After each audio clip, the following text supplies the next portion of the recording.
كابتن بقول لك ايه؟ ايه يا حبيبي؟ في حركه شفتها في مسلسل عوض السنه دي، عايز اعرف بتتعمل ازاي. حركة ايه؟ الحركه بتاعت مشهد السجن. قصدك الحركة دي؟ ايوه يا كوتش، هي دي. هنعرف بقى النهارده بتعمل ازاي.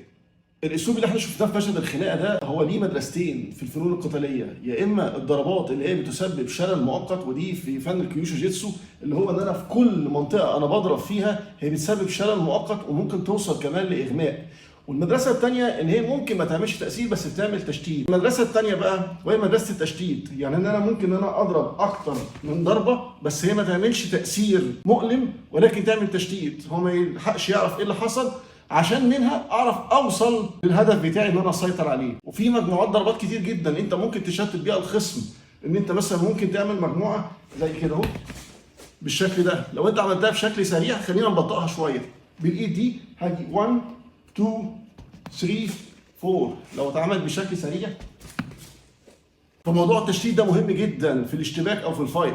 يعني مثلا الناس اللي كانت بتتكلم في المسكات او ازاي ان انت مثلا لو حد ماسكك جامد جدا انت مش هتعرف ان انت مثلا تلوي له دراعه لو انت مش متمرس، او لو اللي معاك ده اقوى وانشف منك. في حاجه اسمها تشتيت، يعني نشف ايدك جامد كده اهو قوي قوي. لو انا هفترض ان انا مش قادر الفها، انا ممكن الفها بس انا هفترض ان انا مش قادر الفها، هعمل ايه؟ في حاجه اسمها تشتيت، نشف ايدك جامد قوي قوي. لو انا عملت كده اهو سهل ان انت ايه وديت جزء من التركيز. انت هنا عرفت تقاوم؟ لا طبعا. لا طبعا صح؟ طب ما تيجي نعيدها، ما يمكن انا غفلته. فكره بقى ان احنا لو عيدناها نشف ايدك جامد جدا، فكره لو عيدناها 50 مره مجرد ما انا هعمل كده هو غصب عنه المخ مش هيعرف يدي اشارتين في نفس الوقت. صح؟ دي حقيقه.